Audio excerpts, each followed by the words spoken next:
ne parlons forcément pas de la même Europe. Nous sommes de retour à Bruxelles avec Florent Marcellesi, Katia-Line Landaburu et Jean Quatremer. L'eurodéputé Arnaud Danjean, l'un des meilleurs experts des questions de défense, qui avait d'ailleurs été pressenti pour devenir ministre. Puis, ça a finalement été Sylvie Goulard, assez rapidement, puis Florence Parly. Mais retenez bien son nom, quand même, Arnaud Danjean, parce que ça pourrait bien être lui un jour. Bref, Arnaud Danjean a remis ce vendredi au grand chef des armées, Emmanuel Macron, son rapport sur la stratégie et les moyens de l'armée française. Et dans le jargon militaire, on appelle ça la revue stratégique de défense et de sécurité nationale. Et le sergent-major Hugues Baudouin a posé quelques questions à Arnaud Danjean. Il faut qu'on assume notre singularité stratégique. Nous serons demain, avec le Brexit, la seule puissance européenne qui est à la fois membre de l'Union européenne, membre de l'OTAN et membre du Conseil de sécurité des Nations Unies, membre du club nucléaire et puis doté d'un modèle d'armée que l'on dit complet. Ça veut dire que nous ne devons pas baisser la garde. Nous devons garder notre modèle d'armée complet. Nous devons être capables de faire beaucoup de choses par nous-mêmes, mais nous devons aussi être capables d'attirer les autres pour bâtir des coopérations, notamment dans le cadre européen. Je pense qu'il y a effectivement eu une habitude peut-être de sursolliciter nos armées. Je pense qu'il faut regarder nos engagements avec peut-être beaucoup plus de parcimonie. Ça ne veut pas dire que la France va se désengager, ça ne veut pas dire que la France va refuser de s'engager, ça veut dire qu'il faut le faire en étant conscient que quand on s'engage sur un théâtre d'opération, singulièrement dans une crise extérieure, on s'y engage pour longtemps. Nous, ce que nous recommandons, c'est du volontarisme, parce que s'il n'y a pas de volonté politique forte, ça n'avancera pas, mais un volontarisme qui se double sur le plan pratique de beaucoup de pragmatisme. Et de ce point de vue-là, les initiatives que le président a annoncées à ce stade correspondent plutôt à cette philosophie, c'est-à-dire un fort volontarisme politique pour attirer nos partenaires, pour leur faire comprendre que c'est le moment d'agir, et puis beaucoup de pragmatisme parce qu'on sait que ça ne se mettra pas en place du jour au lendemain, et on sait surtout qu'on ne pourra sans doute pas le faire à 28 de façon uniforme.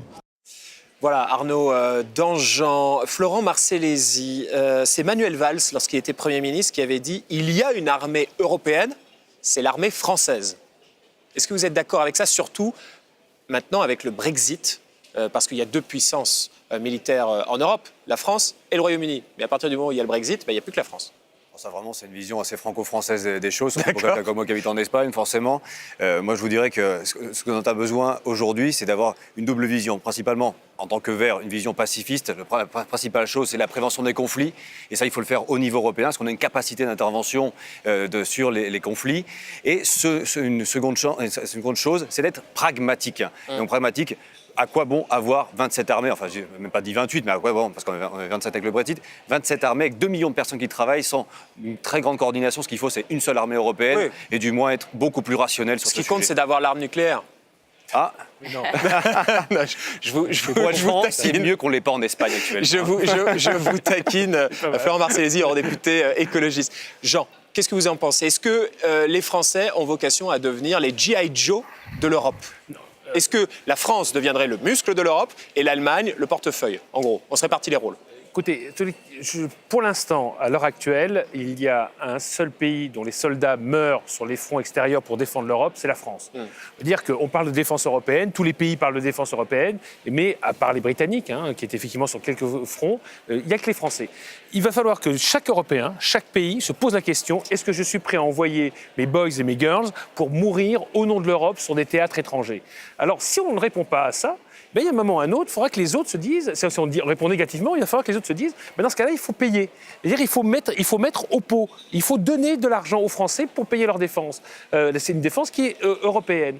Mais il faut sortir... Ce qui, in fine, coûtera quand même moins cher à tout le monde, finalement. Parce que c'est moins cher d'aller faire un chèque à la France plutôt que vous avez mille fois de payer raison, toute une sauf armée que ça nationale. implique une domination de la France sur l'Europe. Parce que ce qu'on a accepté avec nos grands frères américains, nos cousins américains, pendant 40 ans, c'était pratique. Ils assuraient notre défense, mais ils n'étaient pas en Europe, ils étaient outre-Atlantique. Tandis que là, ça veut dire que brutalement, on reconnaît à la France un statut singulier et particulier, et ça, je ne suis pas sûr qu'un certain nombre de pays, notamment l'Espagne, soient prêts à l'accepter. Donc, il va falloir, si on veut aujourd'hui continuer à être une puissance mondiale, il va falloir effectivement que chacun accepte de mutualiser nos efforts, mutualiser nos armées. Alors ça ne veut pas dire une armée européenne multilingue, etc. Ça ne fonctionnera pas Si on comme veut ça. continuer à devenir, ou si on veut devenir une puissance mondiale. Non, on est une puissance mondiale. Parce qu'il ne faut pas réduire l'influence, je dirais, européenne À la taille son du armée. missile. Parce que, oui, à la taille du missile. Bravo Yann Anthony. Non, pas seulement. Parce qu'effectivement, le pouvoir, la puissance, c'est aussi le soft power.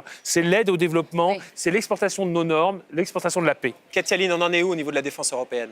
Écoutez, je crois que le contexte extérieur est extrêmement favorable. On a une scène internationale avec des alliés de plus en plus imprévisibles, Erdogan, Trump, Poutine, pour ne citer que ceux-là. On a un changement de doctrine en Allemagne, qui n'est qu'un changement de doctrine pour l'instant, mais le pays s'est enfin rendu compte qu'il ne pouvait pas être un géant économique sans assumer ses responsabilités sur la scène mondiale et au niveau de la sécurité. Et puis, on a une opinion publique favorable. Alors, ce que je crois qui est très important pour mettre en œuvre cette défense européenne, c'est comme l'a dit Arnaud Danjean dans cette interview, c'est le pragmatisme. Le pragmatisme, c'est pas seulement accepter l'idée d'une Europe à plusieurs vitesses, c'est aussi de disposer d'un socle commun d'évaluation de la menace, donc de mener en Europe le même exercice, cette revue stratégique qui a été faite, parce qu'aujourd'hui, les pays de l'Est, pour eux, c'est quoi la menace? C'est la Russie. En France, la menace, c'est au Sahel. Donc, il faut vraiment définir des priorités, parce que sinon, on n'aura pas de défense commune. À suivre, l'édito de Tonton Jean sur ces turbulents catalans. Des amateurs, selon lui. Ça va encore donner, hein. À tout de suite. Nous ne parlons forcément pas de la même Europe.